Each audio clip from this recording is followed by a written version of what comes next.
Assalamualaikum warahmatullahi wabarakatuh. Alhamdulillah wassalatu wassalamu ala Rasulillah wala haula wala quwata illa billah. Ini ada pertanyaan yang disampaikan mengenai kasus-kasus pada penyembelihan hewan kurban kemarin. Sapi pingsan sebelum disembelih. Ceritanya begini, penanya mengisahkan bahwa ketika sapi dirobohkan, kakinya terjerat ke dada, kemudian sapinya tidak bergerak. Nah, mati atau pingsan kami tidak tahu. Tetapi ketika disembelih, darah mengalir keluar dan cukup banyak. Apakah proses sembelihan ini sah dan halal? Nah, kasus yang semacam ini memang sering terjadi saat penyembelihan sapi, dan hukumnya perlu dilihat dari keadaan sapi ketika disembelih, bukan semata-mata dari banyaknya darah yang keluar. Nah, jadi jawaban ini adalah tergantung dari informasi yang kita dapatkan dari sang penanya. Jadi apa yang disampaikan informasinya mempengaruhi dari jawaban.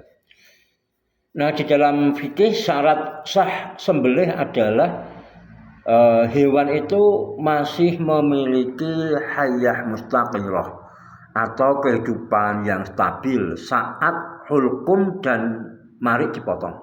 Nah, ini yang menjadi poin, yaitu bahwa penyembelihan itu wajib, bahwa yang disembelih mestinya masih hidup, dan yang dipotong adalah hulkum dan mari itu yang wajib. Patokan yang dipakai oleh para ulama, jika sebelum disembelih hewan masih menunjukkan tanda-tanda hidup seperti mata masih berkedip, ekor atau kaki masih bergerak, nafas masih ada, atau ada reaksi ketika disentuh, maka hewan dianggap masih hidup. Dan sembelihan sah apabila saluran sembelihan terputus dengan benar. Namun jika hewan sudah benar-benar mati sebelum disembelih, maka sembelihan tidak sah karena itu termasuk bangkai atau maitah. Sebagaimana firman Allah Ta'ala, huriman alaikumul maitah, diharamkan atas kalian bangkai, dalam Quran surat Al-Maidah ayat 3. Lalu keadaan seperti yang ditanyakan oleh sang penanya, bahwa apakah darah yang keluar dengan banyak itu menjadi bukti pasti? Ya, tidak selalu. Karena darah yang mengalir deras itu merupakan indikasi kuat bahwa jantung masih bekerja dan baru saja berhenti. Tetapi menurut para fuqaha, bukan satu-satunya bukti yang menentukan. Yang lebih penting adalah apakah saat penyembelihan masih ada tanda kehidupan. Nah, untuk kasus yang terjadi di atas, kita lihat kronologinya adalah sapi dirobohkan, kemudian kakinya itu dalam proses perobohan terjerat ke dada sehingga tidak bergerak. Yang tidak bergerak itu bukan hanya kakinya itu, artinya ya ketika dirobohkan ya dia dalam keadaan tidak bergerak seperti pingsan atau mati, ya mereka tidak mengetahui. Akan tapi ketika disembelih darah keluar cukup banyak. Maka dalam kasus ini ada dua kemungkinan. Yang pertama, jika hanya pingsan atau lemah karena posisi rebah, maka sembelihan itu sah dan halal karena sapi masih hidup saat disembelih. Kemungkinan yang kedua, jika benar-benar sudah mati sebelum pisau menyembelih, maka sembelihan tersebut jelas tidak sah dan tidak halal. Nah, ini kan ada satu keraguan-raguan. Maka kaidah fikih dalam kasus keraguan kita perhatikan, Bila tidak ada tanda yang menunjukkan kematian sebelum penyembelihan dan yang tampak justru darah mengalir banyak setelah disembelih, maka secara lahiriah biasanya hal itu lebih dekat kepada dugaan bahwa hewan masih hidup saat penyembelihan. Karena itu, dalam praktik penyembelihan kaum muslimin, asal hukum sembelihan adalah sah berdasarkan keadaan lahir yang tampak. Kecuali ada bukti yang meyakinkan bahwa hewan telah mati terlebih dahulu. Nah, kesimpulan yang bisa kita ambil dari informasi yang disampaikan, sapi hanya tidak bergerak ketika kaki itu terjerat dan posisi rebah. Tidak ada kepastian bahwa sapi telah mati. Ya, mereka menyampaikan mati atau pingsan, kami tidak tahu. Setelah disembelih, darah mengalir cukup banyak.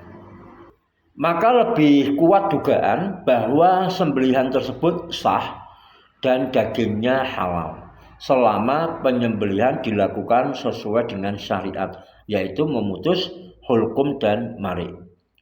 Namun, jika ada tanda yang jelas bahwa sebelum disembelih sapi sudah mati total, misalnya tidak bernafas, matanya kaku, lidah menjulur, dan sudah tidak ada kehidupan sama sekali, maka hukumnya berbeda.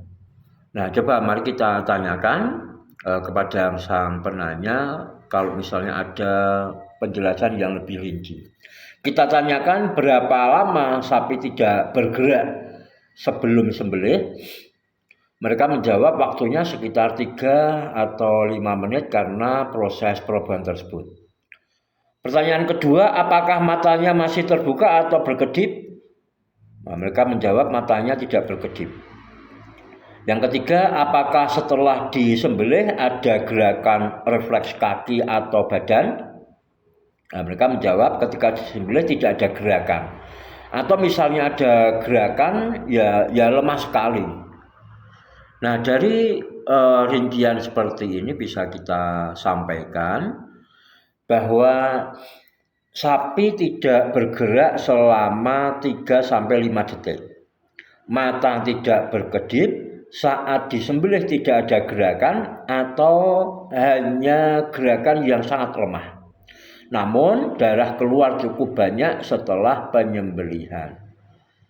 Nah, maka kasus seperti ini memang masuk dalam wilayah syubhat atau meragukan dan tidak bisa dipastikan hanya dari satu tanda saja. Dalam fikih Syafi'i yang menjadi pertanyaan utama adalah apakah saat pisau memotong hulqum dan mari, sapi masih memiliki hayah mustaqirah, yaitu kehidupan yang stabil, ataukah tidak? Jika sudah mati sebelum penyembelihan, maka menjadi bangkai.